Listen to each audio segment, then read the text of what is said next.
వేణు ఆ, విజయవాడ అన్న Vijayawada local politics follow అవుతుంటారా కొంచెమైనా ఏదో అలా అలా పాలడు.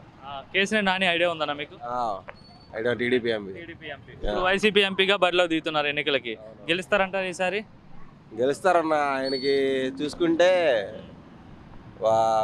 కంపేర్ టు వైసీపీ వాళ్ళ మీద ఆయనకి అయితే బాగా పలుకుబడి ఉంది.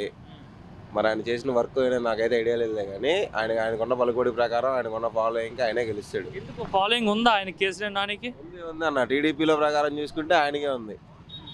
వెల్లంపల్లి కంటే ఆయన బెటర్ ఫాలోయింగ్. మరి ఇప్పుడు వెల్లంపల్లి తర్వాత అంటే ఇప్పుడు వైసీపీయే కదా. మరి అక్కడ మీరు చూసుకున్నా కూడా టీడీపీలో ఏం లేదు కదన్న. ఆయన చెప్పినట్టే 60% విజయవాడలో ఏం లేదు. ఉన్నోళ్ళు ఎవడో ఏం చేయట్లేదు. ఏదో చేసుకుంటున్నాం పేరుగా చెప్పుకుంటున్నారా తప్ప. రెండు సార్లు అంటే 25 మంది ఎంపీల్లో ముగ్గురు గెలిచారు తెలుగుదేశం పార్టీకి. అందులో విజయవాడ ఎంపీ కేసీఆర్ నాని ఒకరు. మరి అటువంటి ఎంపీకి టీడీపీ ఎందుకు టికెట్ ఇవ్వకుండా దూరం పెట్టింది అంటారు? ఇప్పుడు ఇంకా అలా అంటే అన్న, ఇప్పుడు ఏదైనా అవకాశాలు కదా. ఇప్పుడు వాస్తవం ఇప్పుడు రాణి గారి ప్రకారం చూసుకోవాలనుకుంటే ఉండవల్ల ఈయన గెలిచాడు. ఈయనకి ఇచ్చుంటే ఆ పార్టీలో మళ్ళీ ఈయనకు ఉంటుంది. నేనే గెలిచినోడికే గెలిచాను, నెక్స్ట్ అందరూ ప్రజలు నమ్ముతారు కూడా. ఇప్పుడు గెలిచినోడు కూడా తీసేసి టికెట్ వేరే వాడికి ఇస్తానంటే అవి అమ్ముకోవడమే. ఆయనకున్న అసలుగా చంద్రబాబుకి ఏం లేదు. ఆల్రెడీ 175 151 ఇలాగ వచ్చినాయి. మరి ఈసారైనా గెలవాలంటే గెలిపించుకున్న వాళ్ళని అన్నీ నమ్ముకొని ఇప్పుడైనా కొంచెం ప్రజలకు ఇచ్చేద్దాం అన్న వాళ్ళ మీద దృష్టి పెట్టుకుంటే బెటర్. ఇప్పుడు ఈయనకి తీసేసాడు అంటే మరి ఏదో అమ్ముకోవడమో లేదంటే అలా ఏదో పర్సనల్ ఇష్యూస్ అయి ఉంటాయి. మరి అది కాకుండా అతనికి కాకుండా వాళ్ళ తమ్ముడికి టికెట్ ఇవ్వడం అన్నది కరెక్ట్ కాదు కదా. మరి అది వాళ్ళే చూసుకోవాలి, మనకు ఐడియా లేదు. అది మరి గెలుస్తారంటారు మూడోసారి కూడా నాని? ఆయనైతే గెలుస్తారన్న, కన్ఫామ్ గెలుస్తారు. ఇప్పుడు అంతకుముందు అలాగే టీడీపీ గురించి అని కాదు, కానీ ఇప్పుడు వెల్లంపల్లి ఆయన ఉన్నారు, ప్రజారాజ్యంలో గెలిచారు, వైసీపీలో గెలిచినప్పుడు మళ్ళీ గెలిచారు. సేమ్ అంతే. ప్రజలకు ఏంటంటే ఆయన మీద నమ్మకం, నాని గారి మీద, ఆ డివిజన్ అదే ఆ వర్గం మొత్తం మీద. అలాగే ఇప్పుడు వైసీపీలోకి వచ్చినప్పుడు కూడా గెలిచి న్యాయం చేస్తారని చెప్పి అదే నమ్మకం మీద ఆయన గెలిపించుకుంటారు కన్ఫామ్గా. మళ్ళీ ఎవరు సీఎం అవుతారంటారు ఈసారి? నేనైతే వైఎస్ జగన్ అన్న. నేను ఆయన ఫ్యాన్. నేను జగన్ ఫ్యాన్. జగన్ ఫ్యాన్ నువ్వు అంటే ఏం చెప్తావు? జగన్ ఫ్యాన్ ఎందుకు చెప్తానంటే అన్న, నేను రాజశేఖర్ గారి రెడ్డి బిడ్డగా ఫస్ట్ ఒకటి చెప్తా. మా చదువుకున్నప్పుడు మాకు రివెంజ్మెంట్లు అయిన ఇచ్చింది ఆయనే.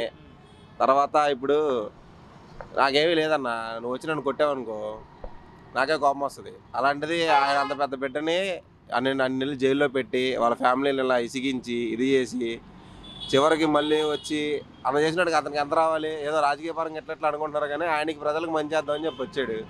ఇప్పుడు అన్నీ అమ్మఒడి చేస్తున్నాడు. అలాగే ఆయన ఏదో పథకాలు ఉన్నాయో కొద్దిగా బాగానే ఉన్నాయి, కానీ ఏదో ఏంటిరా బల్లే పెట్టాడు, అదొకటే బొక్కన్న. ఫ్రిష్ ఆంధ్ర కాదు, ఇవన్నీ చిన్న చిన్నవి ఉన్నాయి. ఏంటంటే చెత్త బళ్ళు ఒకటి, అవన్నీ డబ్బులు బొక్క వ్యాపారాలు. అవి కాకుండా వేరే మీద పెట్టుకుంటే మనోడికి ఇంకా పేరు వచ్చేది. జగన్ ఫ్యాన్ అంటున్నారు కదా, ఒకటి చెప్పండి. ఇప్పుడు ఫ్యాన్గా మనం ఎవరిని తీసుకుంటే ఎవరైనా సక్సెస్గా ఉన్న వాళ్ళని, సూపర్గా ఉన్న వాళ్ళు తీసుకుంటాం. నార్మల్గా అయితే ఈయన 1,00,000 కోట్లు అవినీతి చేశాడు, 16 నెలలు జైల్లో ఉన్నాడు. ఇట్లా ఎలాంటి వ్యక్తిని ఎట్లా మీరు ఫ్యాన్గా ఉంటున్నారు ఆ వ్యక్తికి? ప్రూఫ్లు లేవు కదా నీ దగ్గర ఉన్నాయి ప్రూఫ్ 1,00,000 కోట్లని అంటున్నారు కదా చాలా మంది. 1,00,000 కోట్లు అవినీతి చేసిన దొంగ, అవినీతి దొంగ అని. నేను కూడా అంటాను. చంద్రబాబు ఇంకా 16 నెలలు జైల్లో అయితే ఉన్నాడు కదా, దానికి ప్రూఫ్ ఉంది కదా. అదే అన్న, ఇరిగించడం ఎంతసేపు అన్న? ఇప్పుడు నా బండి ఎక్కడ ఉంది, ఏదో బట్టి ఇప్పుడు నీకు ఏదో లేదని చెప్పి ఇరిగేసి తీసుకు ఎంతసేపు. అలాంటిది చంద్రబాబు అంటాడు, కాంగ్రెస్ వాళ్ళు వీళ్ళందరూ ఏకమయ్యి మరి ఆయన లోపల దోశారు. అంతేగాని ప్రూఫ్లో ఉన్నాయా? లేకే కదా బయటకు వచ్చాడు. ఇంకా రాజకీయాల్లో అంటారా, అది కామన్. ఇన్నేళ్ళ నుంచి అది వెళ్ళట్లేదు అంటే ఏంటి?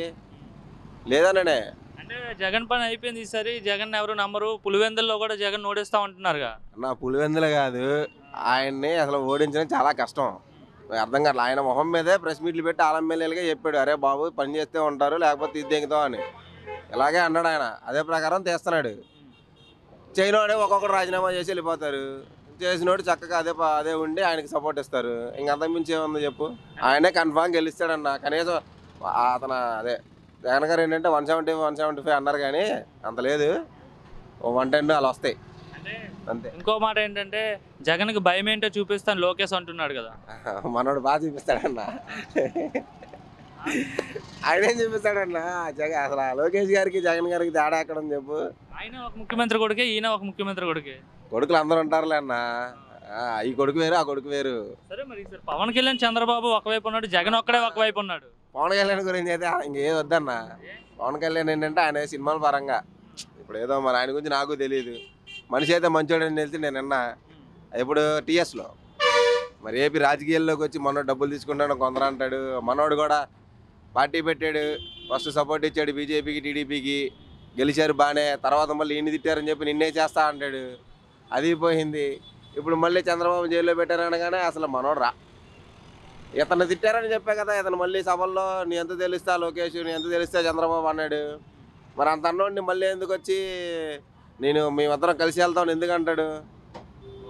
మినిమం నాలెడ్జ్ కదన్నా అది. ఇప్పుడు నిన్ను తిట్టాడు, నిన్ను తిట్టినోడికి నువ్వే నన్ను ఇలా తిడుతున్నాడు అని చెప్పి ప్రశ్నించావు, అది అయిపోయింది. మళ్ళీ ఇప్పుడు వచ్చి లేదు మేమిద్దరం కలిసి వెళ్ళాలి, ప్రజలకు మంచి జరగాలంటే ఫస్ట్ కూడా చేసింది నువ్వు ఆయనతోనే కదా. అంతా ఏదో నిజంగా గేమ్ అన్న అది, అంతే. మళ్ళీ జగనే వస్తారంటారు? కన్ఫామ్గా జగనే వస్తాడన్న. ఆయన పథకాలు ఏదో పథకాల్లో ఉంటాయి కానీ చేసిన పథకాలు బెటరే, కొన్ని 3-4 తప్పులు ఉన్నాయి, అవి సరి చేసుకుంటే బెటరు. ఈసారి డెవలప్మెంట్ మీద పెట్టుకుంటే వచ్చాడు అనుకోండి, ఈసారి డెవలప్మెంట్ మీదే పెట్టుకుంటాడు. లేదనుకో మనం ఏం చేయలేం.